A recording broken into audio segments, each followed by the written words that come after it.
হ্যাঁ, সারাদিন ফোন আর ফোন। বললে যে আম কেটে দিতে, নেবে তো? দাও। এই নাও। কেটেছো? হ্যাঁ কেটেছি, নাও। কি দিচ্ছ গো? কেন, কি দিচ্ছি? কত আম এনেছে, লাস্টে একটুখানি আম দিচ্ছ? সব খেয়েছো বসে বসে? না আমি খাইনি তো। না, খাইনি তো বসে বসে।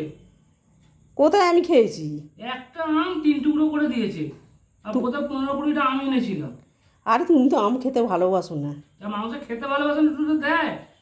ওই দেখ, খেতে ভালোবাসেন তো একটু দেয়। সে খাবো কি খাবো না পরের দেবো আবার। তুমি তো বলো আম খেতে অত ভালো লাগে না, না, মিষ্টি খাবো অত না। ভালোবাসি না। ওটা বেঁচে ছিল, লাস্টে ওটাকে নিয়ে কেটে আরে না, দিচ্ছে। খেয়ে নাও, খেয়ে নাও। আচ্ছা, আবার আনবে, আবার কেটে দেবো। আরে রাগ করছো কেন? নাও নাও নাও, না, আবার খাবো কেটে না। দেবো, আবার আনবো, আবার কেটে দেবো, নাও। আবার আনবে, মাথা আনবে আর। আচ্ছা আমি না তোমার জন্য 1 কেজি আম কিনে নিয়ে এসে দেবো, নাও, রাগ করতে হবে না, খেয়ে নাও। খেয়ে নাও। খেয়ে নিলাম, এরপরে দেখবে। হ্যাঁ, তাড়াতাড়ি খেয়ে নাও, নাহলে তো জানো এটাও আমি হাপিস করে দেবো। খেয়ে নাও। মিষ্টি না? হুম। তাহলে এক্ষুনি আম কিনে আনবো তোমার জন্য, না, 1 কেজি। আমার জন্য আনতে হবে না, নিজের জন্য বলো আনবে। হ্যাঁ আমার জন্যই আনবো।